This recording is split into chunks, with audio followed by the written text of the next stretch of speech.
I'm Brandon Valley, and I'm joined by the lovely Eloise. And today we are making a video in preparation for the Rocky Top Rundle GT happening this Memorial Day weekend on Player Place Terrain. I've been playing Player Place Terrain for way too long. Eloise hasn't had much practice. So in order to get her up to speed and help her improve doing Player Place Terrain, we are going to go through every single mission and talk about why we are placing certain pieces of terrain where we want to. So what is the first mission at Rocky Top? So the first mission at Rocky Top is Mission E. Is Mission E the first mission in the player packet? Mission E is the first mission on day one. Perfect. So Mission E is chosen battlefield and it's Crucible Battle. So how this mission works is that you play a single objective in the center and then you determine who the attacker and defender is. The defender places the first objective marker, then the attacker, then the defender, then the attacker. And then the defender chooses the table. Then we put down the terrain. Correct. So what we want to do is you have to place the objective markers first, and where you place the objective markers depends on a couple of factors. One, are you playing against an aggressive army or are you playing against a shooting army? Playing against you, how do I put my objective? So if you're playing against me, what I would do is I know that Tau, generally speaking, aren't going to be able to take your back objective. True. But we don't want to place this one first because we want to use the no man's land objective deployment to control where the other objective markers are going to be. Okay. And the reason being is that when you place this objective marker, it has to be 6 inches from the edge and 9 inches away from another. So if you want to create a zone where you know that you can control and to stop your opponent from placing, you can use your objective markers to control the flow of the battle. I feel like your army does very well controlling multiple objectives very close. Yes. So what I would suggest is probably doing something like here. So it has to be completely out of your deployment zone and it has to be more than 9 inches from the center. So why not as close as humanly possible to the edge? you can. I mean, No, that's a real question. so Like, can I not put it 6 inches? yeah, from the edge of the objective. There you go. No, from that edge, right there. You can. I can. You can. Okay. But Why it's would easier- I want to do that because or not? You could control both of these with one unit of Arcoflagellants, and that means you just put your ruin here. Or conversely, if you get put on this side of the table, you put your ruin here, then you could charge both. Yeah. Okay. So I So how about we split the difference? How about we put it in the middle? And is it a strategy that I want to go with so that I could potentially control it, but not too close to the bad guys? And this really comes down to just knowing what the other army is. So shooty boy. So when I think of Vitalis, I think of a lot of breachers, and I think of them wanting to get close. So being able to, because you won't be able to put terrain here either, right? Yeah. So you guys place terrain. He could make this a dead field by putting a forest here. True. So maybe I think maybe in this case let's put it over there, and then that way at least if there's the top player would put a piece of woods there. I can at least put something You in could there. put something small there. Okay. So let's split the difference. Against a melee army. A melee army is going to push all their objectives super close to try to get in because they're going to be in your face. So they are going to put it like as close as possible to my... Yeah. And where do I put mine? So As far as possible. in the proverbial Tau matchup, or close combat, like your home objective is always going in this back corner. Actually, there I would put it close so that I can... No? I don't think you need to. Okay. So we just have to be mindful, though, because we don't know where we're going to be. Your opponent could take this side. Yes. So you guys roll for objective placement, you place your objectives, then you roll for attacker, defender, then you start putting up terrain. So I have to be good at placing my terrain, but not too good so that my opponent doesn't say, this how much is that This one actually has to be on this half. It has to be over there. Because there's an imaginary line split down the middle, and it has to be on my half. So, well, actually, no, it doesn't. No. It just says no man's land. The terrain has to be on my half. Yeah. So yeah, we'll cut that part out. So let's roll. So assuming you win the roll and you choose defender, you choose this side obviously because this is how you set up your objectives, and this is how I set up my objectives. But if I wanted to mess around with you, I could choose this side, force you over there, and now you have to make some really uncomfortable decisions about how you place your terrain. So the order of things is first objective. Players roll off to determine who places the first objective, and then you alternate. Then you roll for attacker or defender. The defender chooses which side and places the first piece of terrain. Attacker places the next piece of terrain, so on and so forth. Okay. I'll have to read the player packet to confirm, but I'm not like 80% sure that's the way it's done. Good. If you're sure, I'll trust you. So that's question 1. Question 2. Here is against Tau. What about if I have a melee army? Because they will want to be up in my hoo-ha. If you have a melee army, I say you stick to the edge. You can either do that edge or you can do this edge. And the reason being is that you want to spread them out. Okay. So you don't want them to be too close because let's say you're facing World Eaters, and you have a unit of 8-bound. Well, if your objective is 9 inches away, your one unit of 8-bound could take both those. Okay. And they're very encouraged to be out in the open and try to charge you. Yeah. So with close combat armies, I generally split my objective. So my first no man's land objective placement would probably be in this corner. And then I would take my other one and place it over here because it's practically the same, 6 inches up, 6 inches over. And then my opponent, I imagine, would probably do something more aggressive. Probably something like that. And then I can place a terrain.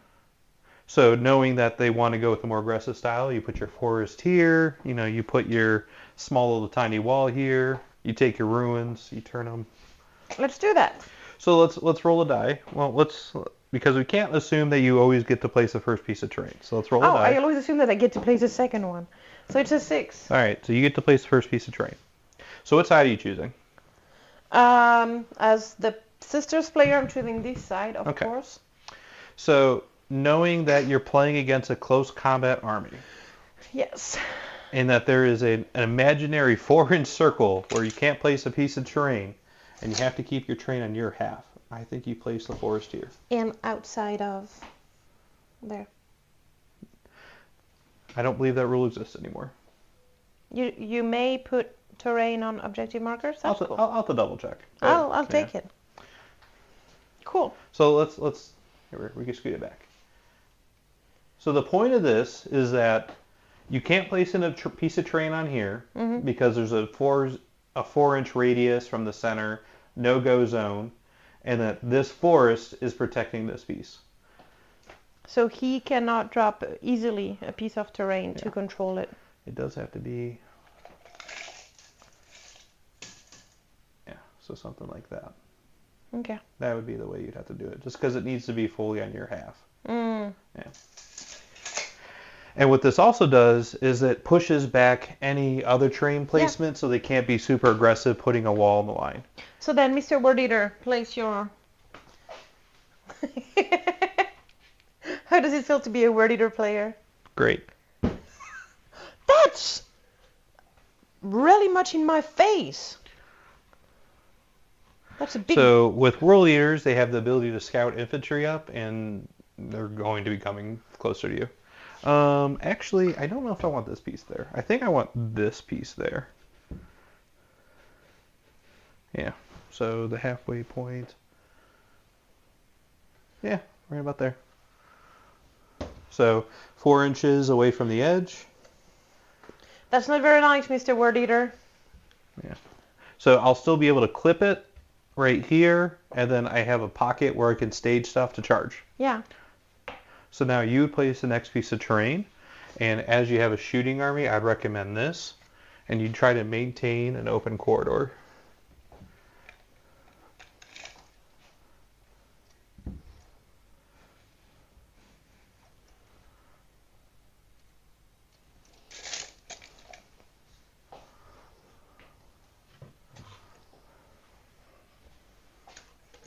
Okay. So the next piece, probably put it like that. Actually, let's use the big one. How many big ones do you have? The same amount as you. That's too many. You need less. Actually, you probably put it a little bit further this way to protect your objective, won't you? Nope. Because I have this one that goes right there. Okay. That's very aggressive terrain placement. So, my turn. So I have a shooty army, and I have seen you play. Yep. I have seen you do that. Nope. I have seen you do that. If you're going to do it, you got to do it right. Oh. 4 inches, 4 inches. I'm very uncomfortable with that. So then I take my little piece, I put it over here, 4 inches away, something like that. Yep. And then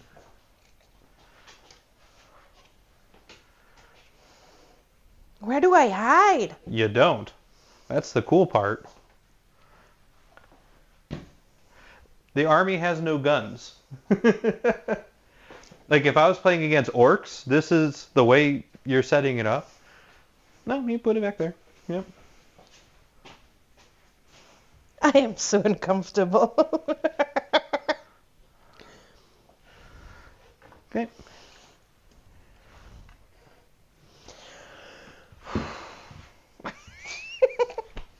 I'll just place my last 2 pieces since it doesn't impact you at all. It's giving me so much mild anxiety. It's actually hilarious. Nope. So what we don't want, let's talk about it. So this is a potential staging point. If you put this piece here, they'll be able to hide behind there. Yeah. So that's why I put it back there. Just to throw the piece away, right there. If I was playing against orcs, chaos demons, world eaters, this is the type of terrain setup that I would do. Anything that doesn't have a lot of shooting or weak shooting. Yes. Yeah. Because there now is effectively a 24-inch line, 18. Yeah. Yeah. This is a lot of empty space. I mean, don't get me wrong. I know why we do that. It just goes against every fiber of my body. So that's cool. That's really, really cool. And I would deploy here. So if you're playing against that army, the first thing you need to do is ask them what is their turn 1 threat radius. If they deploy everything on the line and they do their scout moves and they have any wogs or any advance and charges, you ask them... The G is silent. Whoa. It's wog. The G is not silent. So you ask them what their threat range. So with World Eaters, most of their army is 27 inches. So then you take another line and you put it immediately behind that. And I just deploy everything behind that line? Yes. Okay. Doesn't matter where. You do have to acknowledge that at some point in time you will have to come for this objective. 3. No, because in this mission I can control 3 objectives for 2 turns and 2 objectives for 2 turns. So that's 1, 2, 3. Yeah. I can blatantly ignore this one. Yeah, but you're going to be giving away easy points because there's a way to hide it from over here. You can put a single World Eater right there and hold the objective. Well, if you do that, then I drop seraphims and... Yeah, I'm just saying that that's something to be mindful of. Yes. This one is probably way easier to hold than that one. Yes. Because you could take a rhino and you put a rhino there. They cannot kill the rhino in shooting, so they have to charge it, and then you put your squad get out. Or your immolator or whatever, and then you just out OC them, potentially. Okay. So if you're playing a super aggressive close combat army, like I'm guaranteeing will be there, orcs, demons, world eaters, Thunderwolf cavalry. That's against melee forward armies. Let's reset against you. If I play you or Sean turn 1, what do I do? So if you're playing against a shooting army, the objectives will probably change, but let's just say they stay the way they are. No, 9. So we said that one would go there, right? Probably. And that one would probably go there. Yeah. 6 and 6. And then this one I'm throwing in the back corner. And where would you put yours? Right here. Okay. So a very symmetrical table then. I might even put this one a little closer, and the reason being is that if you come out, I'm going to be placing my forest here, and I can hold on to objectives better than you can. That is true. Okay. All right, so you win the roll. So you place your first piece of terrain. So you need to be able to do two things with this terrain. So you realistically... Hide. Hide. Yes, you want to hide, and you want to be able to hide while holding an objective so you don't get blasted off. So the most important placement is this one. You can't place it that far up. Okay? But the thing is, if it's Tau, I can move 18 inches and shoot there. So you need to turn it.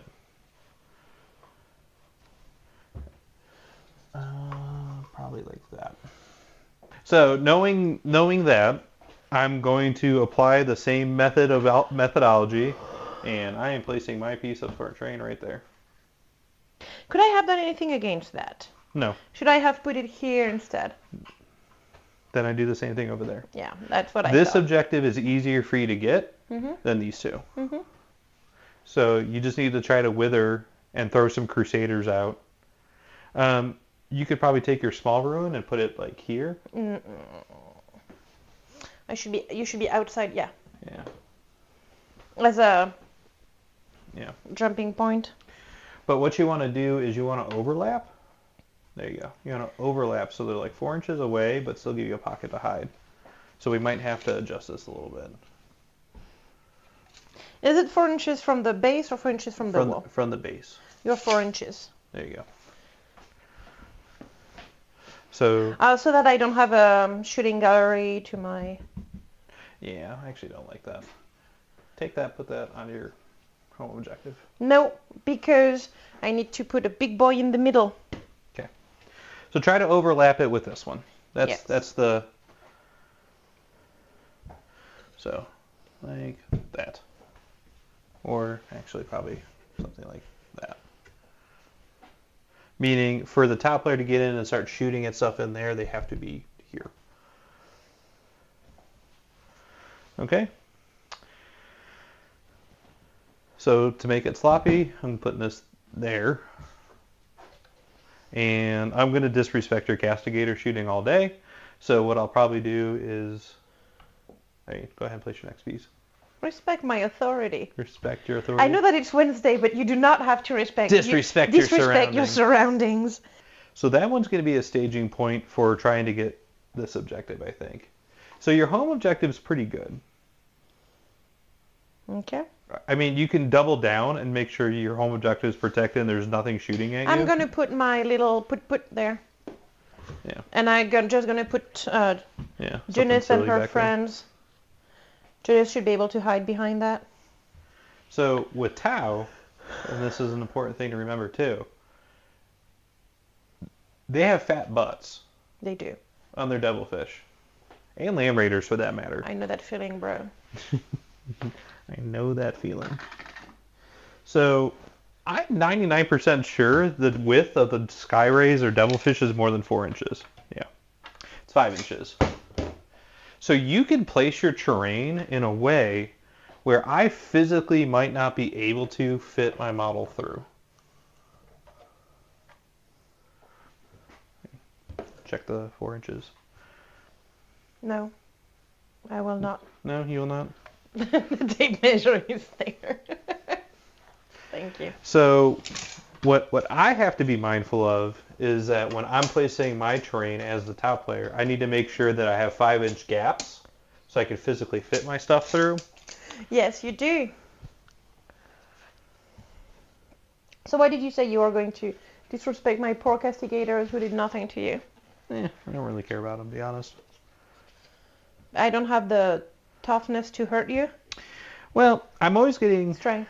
strength. Like, it'll take 2 castigators to kill Skyray on average, and as soon as the castigators come out, they're probably dead. I think something like that. And then my last piece will be a staging point. Actually, probably put it there.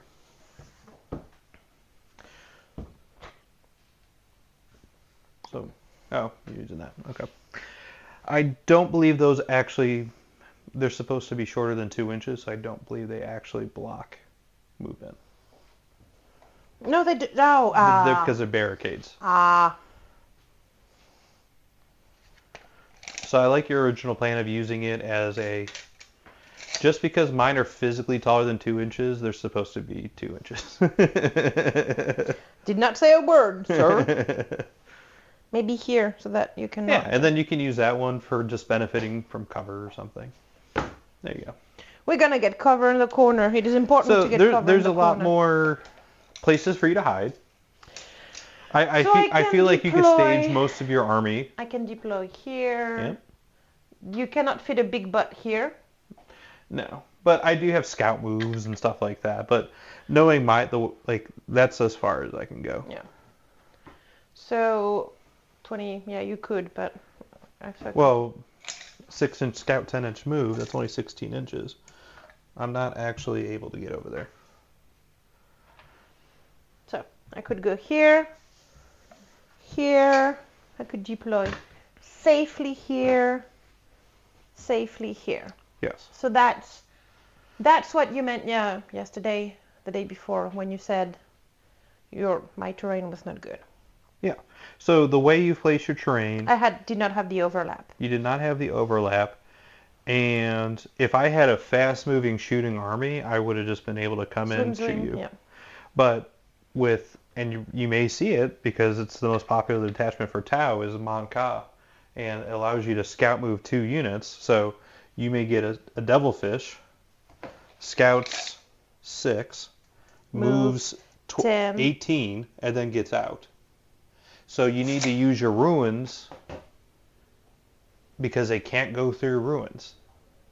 So you use your ruins to block the movement, and then you use your bodies, like your arcoflagellants, to line the edge. Because they can't charge out of getting out of the transport, but they're going to try to shoot you. So if you leave a gap in between you and the wall, they will put 10 breachers and pull whatever unit they shoot at. But if you don't leave a gap, then you're like, come around.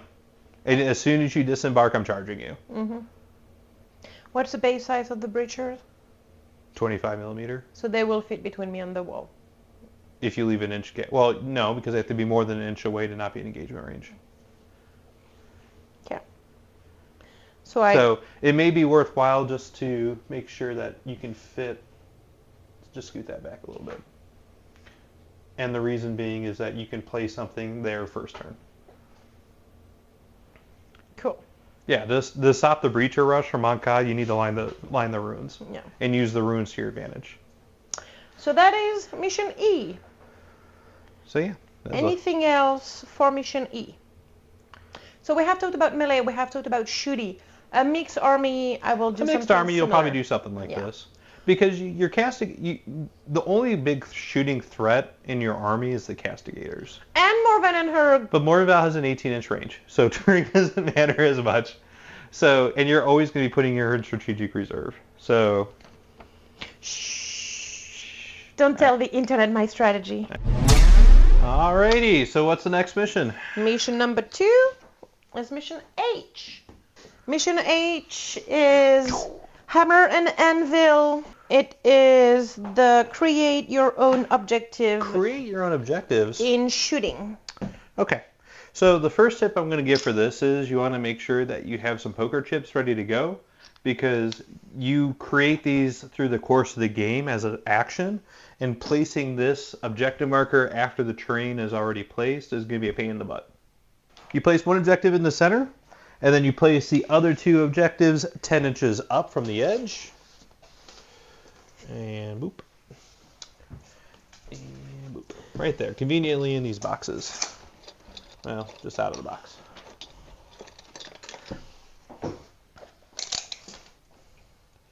There you go. All right.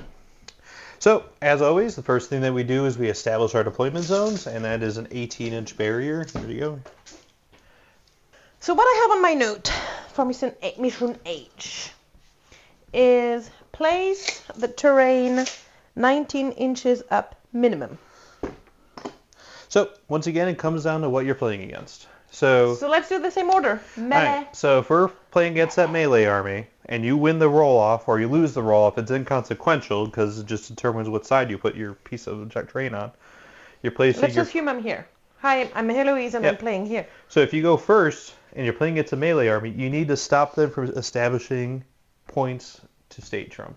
So using your woods, or using your barricade as a place right there. So I think you want to give yourself a little bit of a gap, something like that.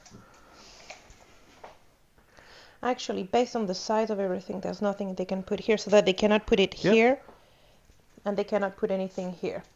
And if the melee army goes first, you just put that on the opposite side. So you lock down one of the sides. One of the sides. So the first piece, if you're playing against a melee army, is always the most important. So you always want to put your terrain in no man's land first. Melee army boy. So knowing what you're going to try to do next, which is what I would do, I'm going to be taking this piece of terrain and establishing it here.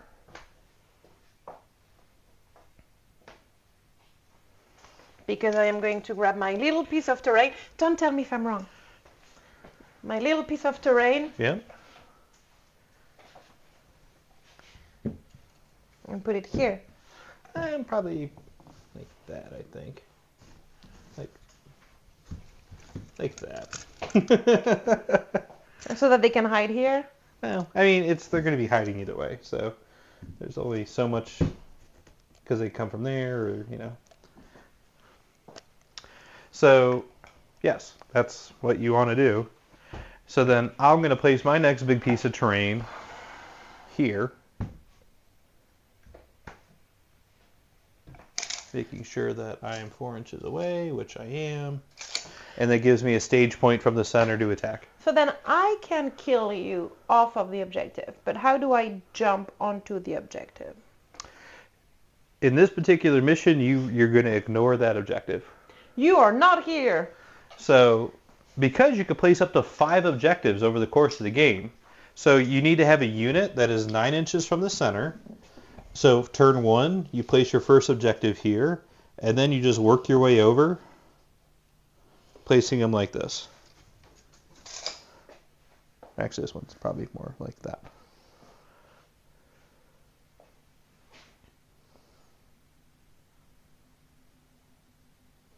I mean, you have this big open area. You could put one over there too.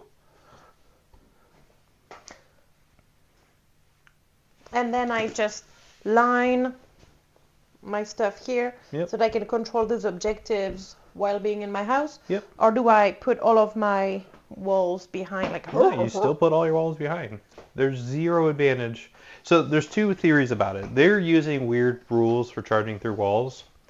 So if you place this here, you can put all the guys more than 1 inch away from the wall, and they can't fit and charge you. So you just line the edges. So it could be...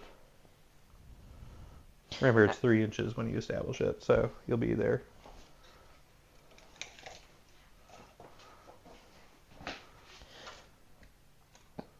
So I can be on my objective I could be on my objective while putting my stuff here. Or do I want to put my terrain like that so that no one can tell me no? I mean, they're going to try, they're still going to try to charge you. I don't think you need to play that aggressively. You just need to control 2 to 3 objectives.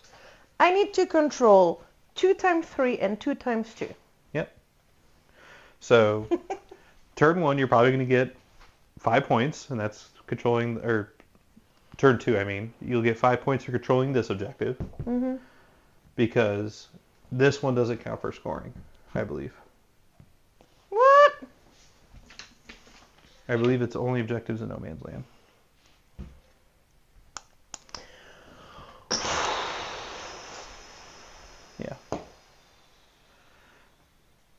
So you need to put, these You're are the right, ones you're and I don't scoring. like it. So if you put one there, like 9 inches away would approximately be there. 9 inches away from this one would approximately be there. And then when you're placing these, I actually think you do this. You know, I still don't really see a world in which you don't do that. Okay. You generally, if an army is playing orcs and they don't have flash gits, or they're playing demons or world eaters, there's no point in trying to give them any place to hide. Their shooting is not worth. Their shooting is weak enough that it's not worth taking the risk of not being able to shoot them. Yep. Their shooting is substantial levels of inconsequential. Poor melee army. Well, that's the problem with player place terrain. Like, so what's the point of that objective then? That objective is for capture enemy outpost or a defense stronghold. Okay. This is how I would set up against a close combat army. Be it orcs, be it even Tyranids to a certain extent. Orcs, Tyranids, Genestealer Cult. Because there's not really much you can do. Like, I may be able to do that. Nope. So I would probably have to turn. Let's use this piece. So I have 2 staging points. Use this to defend the home objective. Yeah. I'm just quickly placing them. Yeah. And then these are inconsequential. So I will generate my things here. Yep. So that would be an extremely unfavorable table for me to play against melee. No. Why would it be? You have transports? They cannot kill the transport in the shooting phase to kill the stuff on the outside. They have to charge a transport. So you literally just put your 10 arcoflagellates in the rhino and say, what are you going to do about it? Oh man, you killed the rhino. Oh no, I get out. And then, oh look, I'm on the objective. All while, you have your Castigator, Morven and her friend. Morven Val. Like, Morven Val's literally in the center. Like, come at me. What are you going to do? Okay. So that's against melee. Like, placing terrain against melee goes against... If they don't have guns, there's no point in giving them the benefit of terrain. I know, and I'm very much in peace with it. Look, it's my in peace face. You are about to have a heart attack. Yeah, so you need to take your... So the unit that you're going to use to trigger this one will probably be your rhino.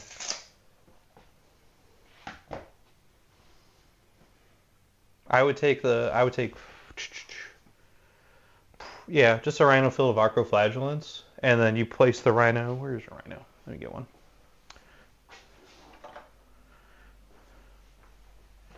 So you're going to place it 3 inches back, because we've got to stay out their threat range just in case you get charged turn 1. And if you don't get charged turn 1, then you move up, staying 9 inches away to there, and then they do the action. And then it moves down 12 this way and do the action here. So you could do a little off-center, so you can put one there, you can put one there, you can put one there, and you can put one there. Actually, yeah, that's something that I might want to measure, which is how many objectives can I generate? You should be able to fit 4.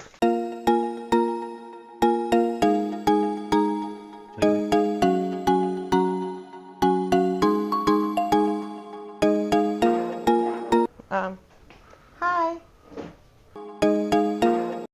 Okay.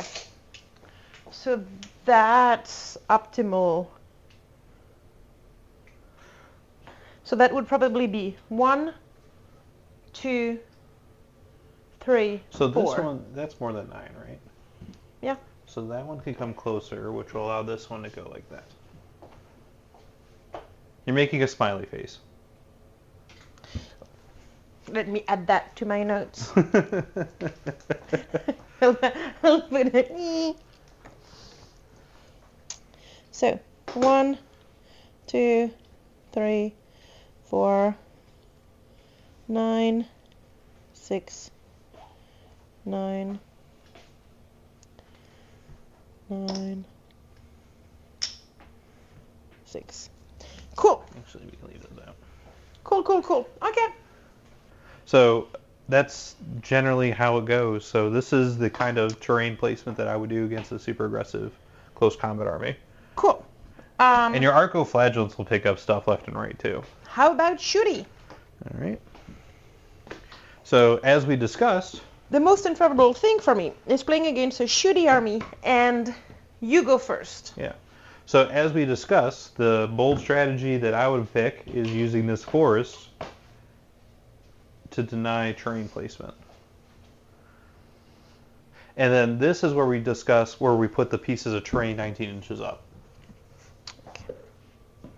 So knowing that the objectives are going to be in a rough U shape, Yes.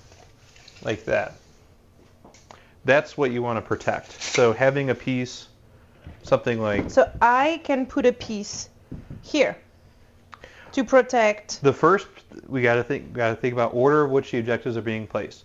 The first objective is going to be placed 9 inches probably here. Yeah, but my first piece of terrain that I want to put is that, so that I protect Yeah. that. Yep. So you got to be 4 inches away. So something like that. So that I can protect my Yep. that half of the smile. And then let's turn it. Why?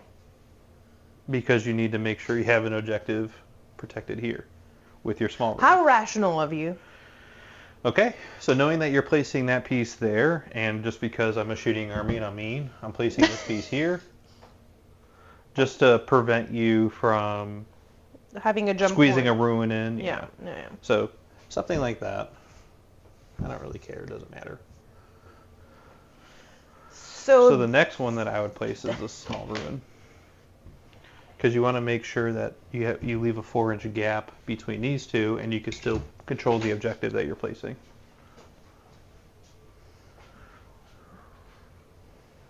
Can I do that? Probably.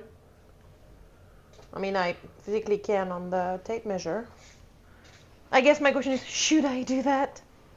Because then I don't have an overlap. And there are times when you're not going to necessarily have an overlap, and that's okay. And then you do you boo? So I can't place any piece there. I can't place anything there. So realistically, for me, because I know you do have a couple shots, I'm just going to place the rest of my terrain.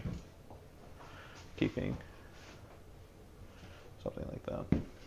I cannot do that. And maybe this is where we have to use this big piece instead there. So that I can protect two objectives. So do something like that. Actually, I cannot do that, so that I can protect this one and this one. Well, no, because you're now too close to this forest. Ah. So you have to stay 4 inches away, and then you have to stay 4 inches away, and then you can place this one here. Well, some very big 4 inches, sir. That's what she said. It's going to be cut off.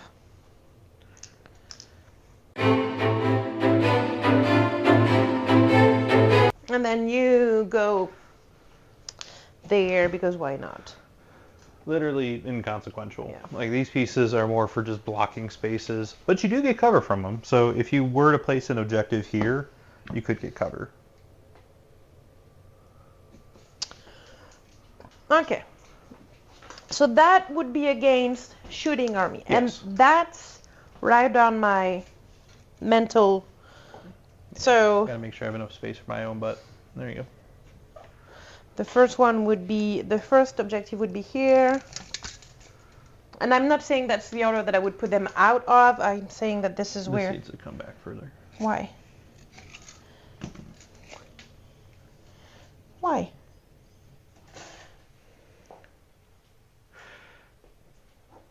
Because I want to make sure you're protected turn one. You want to make sure you're protected if you don't go Yeah, first. but then I'm not. You don't have any scout moves. Then I'm not protected if I want to be in my smiley face. It's going to be a delicate balance. It's going to. So right there, is that 9 inches behind the wall right now?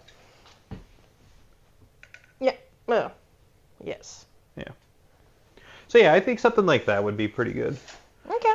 So you have, actually this one can probably come up a little bit. So the big thing that you probably need to worry about is this gap, and I think that's where you place this piece, actually like this. Why do you place this piece like this? So that you cannot squeeze your fat butt. Because you can't land stuff on it. And it still does block line of sight. It goes on a true line of sight. So I think something like that would be pretty good. So in order for me to shoot at you, I would have to rush forward and come here, or come there, and then you have stuff ready to just punch out. You don't have to come out and expose yourself. You have to make the shooting army come to you in order to engage with it. So what prevents them from doing the same thing on there? Why would you not do the same thing on your side? I can do the same thing on my side, but I know that you're going to hide because I have more guns than you. And I have more stupid stuff to do stupid actions. Yeah. So it is in my interest to hide and have you come and kill the stupid stuff. Mm-hmm. Okay. You're playing Montauk, like this one probably has to come here, and this one comes here, and you focus placing your objective markers behind this piece. Yeah. And then if you're lucky and you can get one, then yeah, sure, put one here. I actually prefer this one because you can only place one. You can only place one objective, and there is a point where you cap out on the amount of points. That's 15. So if you place one here and you hold these two, that's 10. Turn 2, you place your next one, so turn 3 you can score 15 from holding those. This one is very difficult to score 50 points unless you're playing very aggressive. Which I don't. I think you just need to protect these two objectives more. And then maybe here. one over here while, setting yourself up for success to deal with an aggressive shooting army. Okay. I agree. I prefer that. That makes me feel warmer and fuzzier. Because you can actually hide your stuff back there, yeah. Whereas you can't the other way. Yeah. Cool. All right. So that was mission H. So what's the next mission? Oh. So what is mission O? Chilling Rain, Vital Ground, and it's the short, like that, deployment. It's the one where you do not have... So Vital Ground, that's where it's like 2 points for your own, 5 for the No Man's Land, 6 for... Okay. Correct. So then and you remove the middle one. Well, we're gonna keep it there to measure everything. Yes. So I believe it's 12. 10. It's 10. 10, all right, and then... 15. 14. Reading is our strong point. Hey, I'm an engineer. I math. I don't words. And then it's 6 additional over.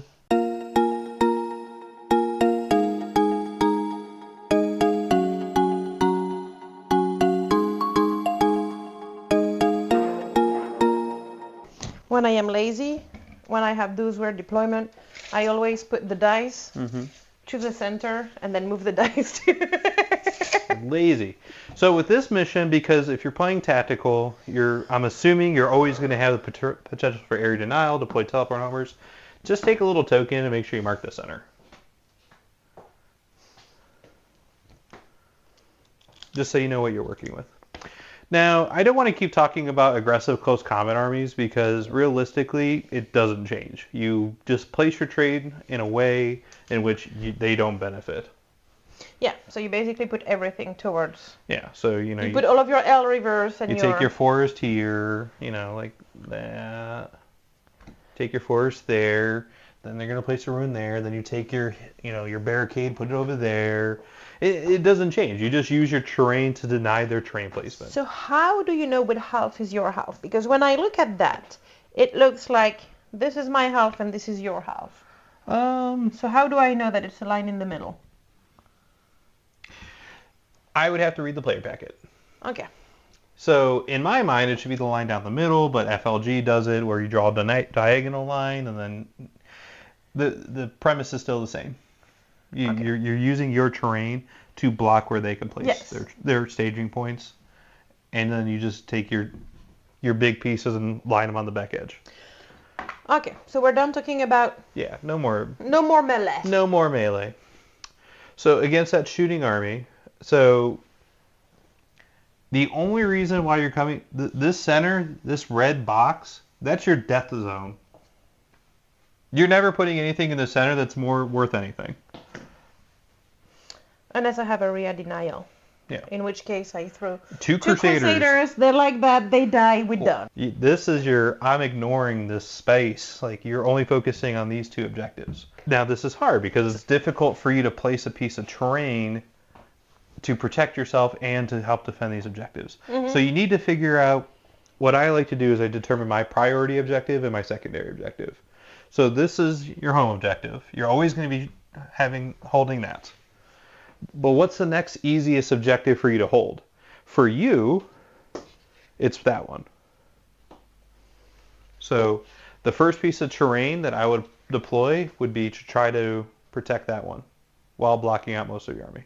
Yeah, like that's perfect. And then knowing that that is the one that you're going to be trying to place, that's why I'm going to slam my forest down over here if I were playing a shooting army. Or vice versa. Yeah. If you slam your forest here, I put here. If you slam your forest there, I put it here. Yeah, but that one's definitely easier for you to get to. So the one that's on your table edge, that's the one that you focus on. So knowing that you want to make sure this one is your secondary one, that's when I put this piece here. So I think this piece is where you stage right here. And I'm not trying to protect the middle. I'm trying to see how I can overlap so that you would have to be basically here to be able to shoot.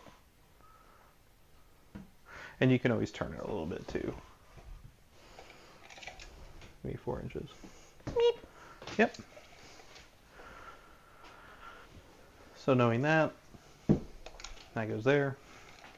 And then you place your last piece to protect you at home. And then the two inconsequential ones. So you have your primary objective. You have your home objective knocked down first. Then you have your primary objective second.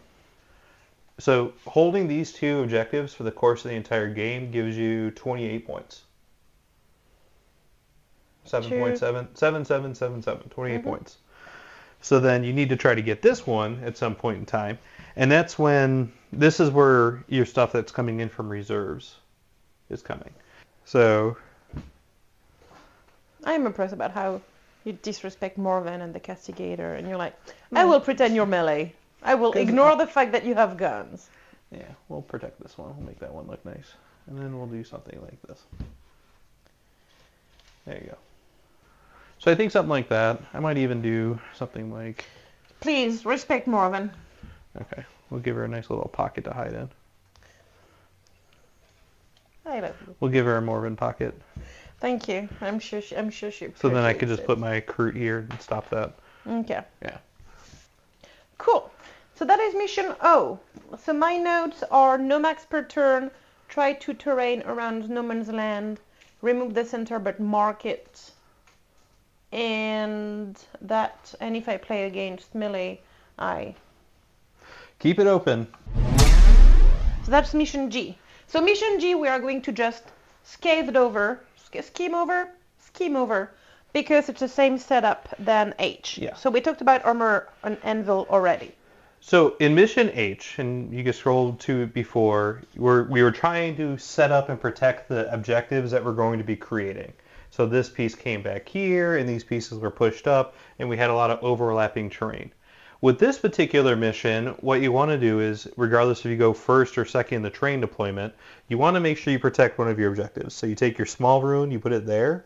The one where they don't put the tree. So it doesn't have to be this one. It can be here. Yeah, it could be other ones. And there's also a distinct possibility that they don't place the forest there.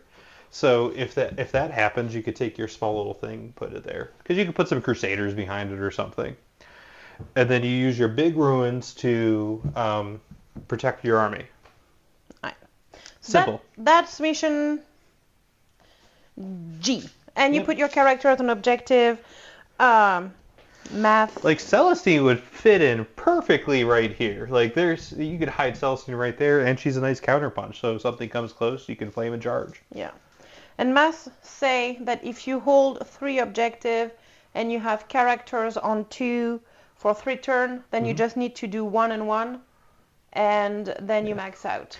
You may be able to try to get this one up here, but if that forest is there, it's just going to be very difficult. So I would just focus on these two Bunker. for turn 2, turn 3, and then turn 4, that's when you push out. Yeah. Because they need to come out and hold the objectives too, and then you could counter punch in close combat with your Arco-Flagellants or Morbid Vow. Yes. So the 5th game is Mission B. Okay. So this is a completely different setup that we haven't talked about, but it's going to be very similar terrain placement that we've done before. Sweet. So it's corner deployment. So there's a 9-inch circle in the center, and then this objective gets split. So there's one here, and then there's approximately one there. There's approximately one here. There's approximately one there, and approximately. That is a lot of objectives. So this is actually really important, and I am going to take a step to talk about close combat armies here for a second.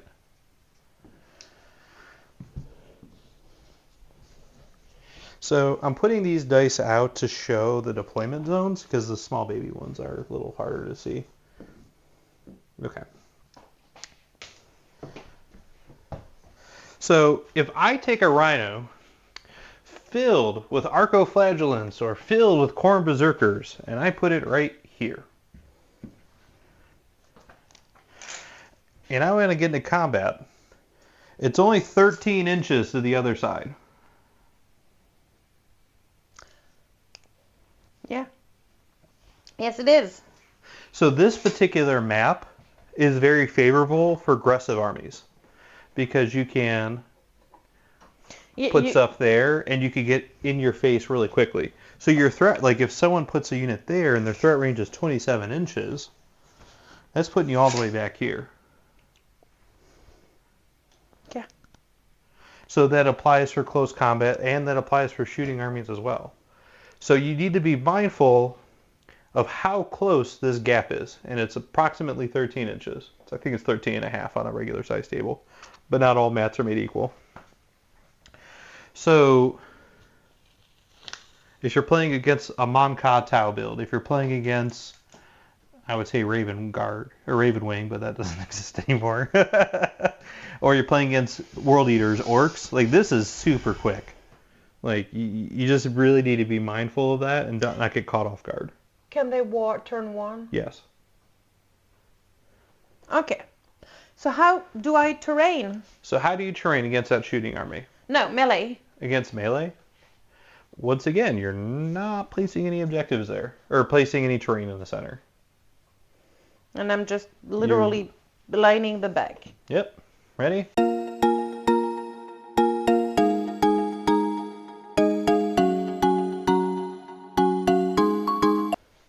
No, the reason why so the terrain placement doesn't change that much against aggro close combat armies, but you don't want to get caught off guard and put something like here and just get charged turn 1.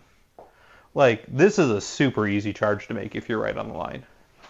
Why can I not put it? You could put this here, I guess. Yeah.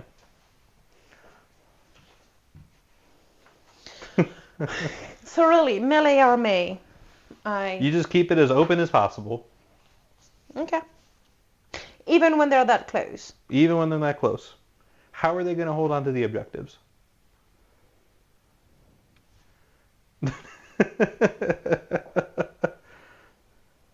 Okay.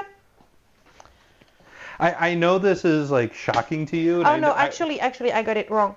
It's like that. Okay, so you just... So if it's a different side, you literally just flip-flop.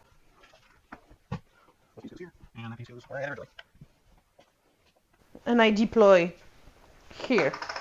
Yep. Okay. Because of how close these 2 points are, you measure what their maximum threat range is. 27. And you say 27. Or and whatever. you do the same thing here for this side. And then you should have like a nice little circle right there. And that's where your safe zone is. Okay. So you may be boxed in turn 1, but then you just punch out and kill whatever comes closer. And that's why having stuff in strategic reserve is important. Okay. Shooty.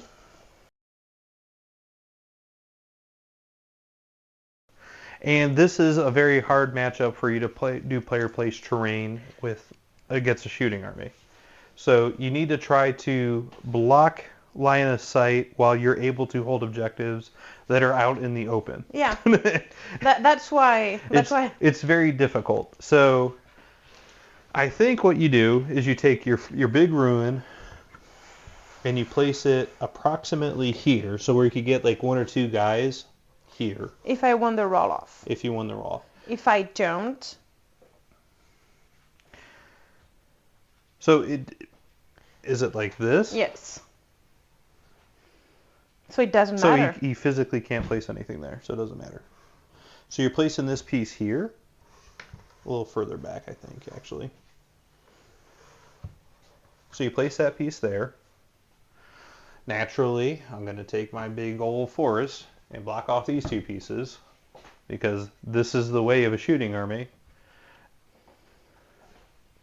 Stage there for that, and then you're...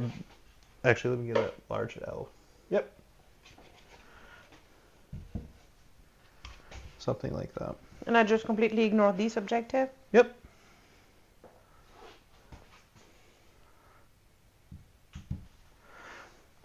I mean, you could do this if you wanted.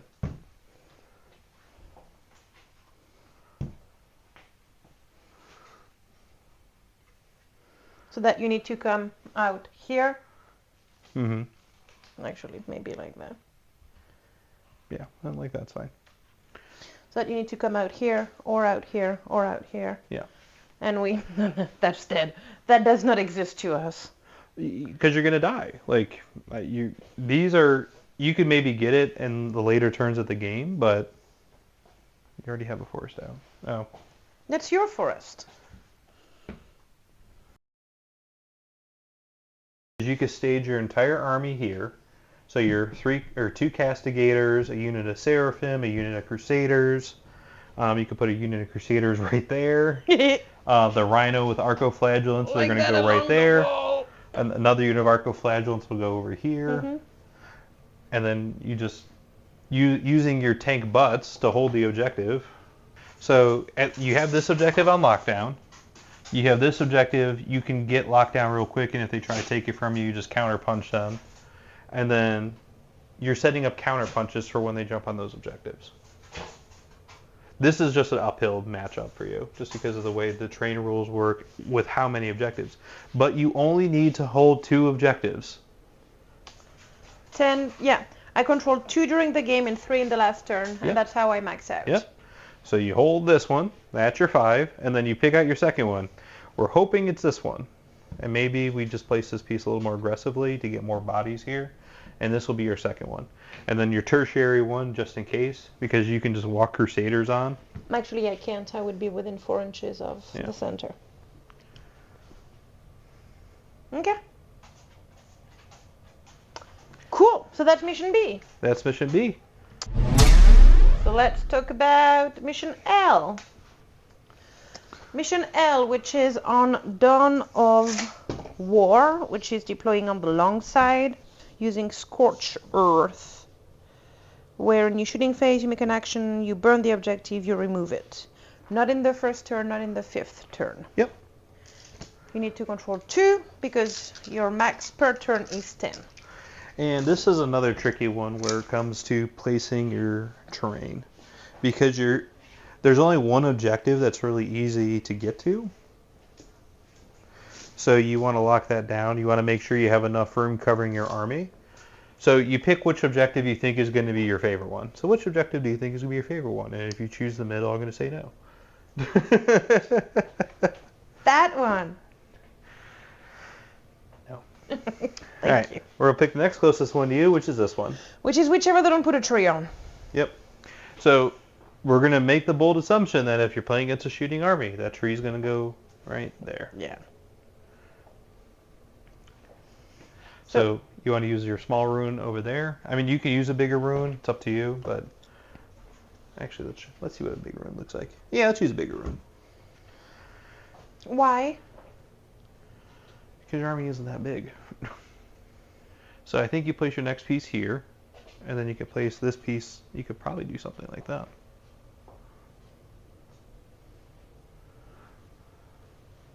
And if I'm playing against a melee army and I want to prevent them from doing that. You want to prevent them from doing that? Yeah. That's when you aggressively deploy your forest. So you put one here, which will push this back 4 inches. And you place the other piece over there. The small piece. Yeah. Okay. And then you just do... The rest I line against the wall. Cool. So, on this terrain, I can deploy here. Mm-hmm.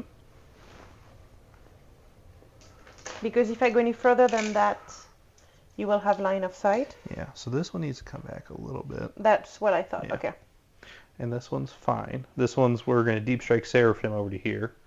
And then this one, yeah, I think we do something like that. Yep, so 10 inches, put you there, so you can put like 2 units or 1 unit, just zoom up there, and then use the flying squad to come over there. And everything else deploy behind that. Pretty much, yeah. Okay. Cool.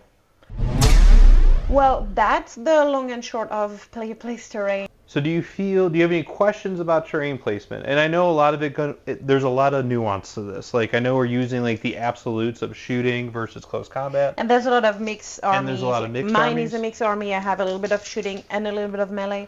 Generally speaking, you're going to try to set up the terrain like you're playing against a shooting army, because a lot of armies have both. And obviously it comes down to practice and physically seeing the models on the table and rolling dice.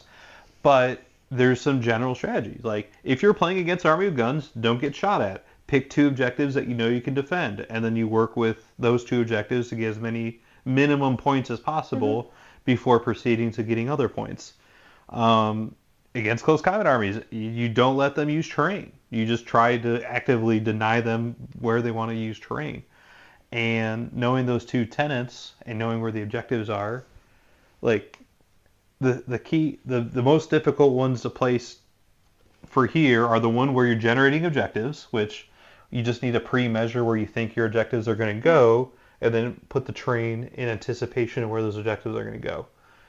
There's a little bit of flexibility, a little bit of nuance, but using just some general tips. Use your forests, use your barricades to create big open areas where people can't place their objectives. And if you're playing against a super shooting army, any bit of overlap where it makes it more difficult for them to shoot at you is the better. And then third, generally speaking, you always turn the ruins. Don't do this. Don't do this. Like, Angle them. Angle it. And the reason why is it makes it more difficult to shoot at the contents behind the building. Well, thank you very much for watching. I hope you learned something as well. If you have any question, if there is any deployment type that you would like a deeper deep dive, a bigger deep dive, a deeper dive, the deepest of dives, the deepest of all the dives into, don't hesitate to put it in the comment, and my resident smart person, because it will not be me, will do the deep dive. Have a good rest of your day. Bye. Thank you very much for watching.